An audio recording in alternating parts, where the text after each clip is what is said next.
Veidojot valdību, viens no svarīgiem momentiem ir, kādas ministrijas katra partija sev izcīna vai izvēlās. Zaļo un Zemnieku savienībai 3 ministrijas paskaidrošu, kādēļ tieši šīs. Ekonomika ar ekonomikas ministru Viktoru Valaini. Mēs esam allaž bijuši saimnieku partija. Allaž iestājušies par to, lai tiktu risināti saimnieciski jautājumi, lai Latvijā gan cilvēki, gan valsts kopumā varētu pelnīt. Tad labklājības ministrija ar Reini Uzulnieku.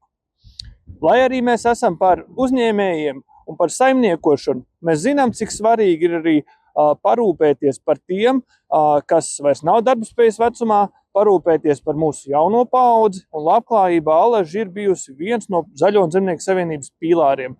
Un 3. zemkopības ministrija Ulda Auguļa vadībā. Gribu īpaši uzsvērt, ka zemkopības ministrija, tas nav tikai par zemniekiem. Jā, lauksaimniecība un mežsaimniecība ir 2 būtiskās nozares, par kurām zemkopības ministrija atbild, bet zemkopības ministrija atbild arī par visu lauku reģionu uzņēmējdarbības attīstību.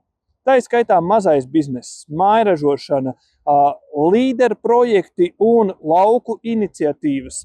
Viss, kas attiecās uz laukiem, arī ārpus lauka saimniekošanas, attiecās uz zemkopības ministrijas kompetencēm. Un, protams, rūpes par vidi, bet mūsu Zaļo un Zemnieku savienības uzskatā tās ir tādas rūpes, kur cilvēks ar vidi var pastāvēt labi līdzās, var saimniekot, domājot par vidi, neliekot koku intereses augstāk par cilvēku interesēm.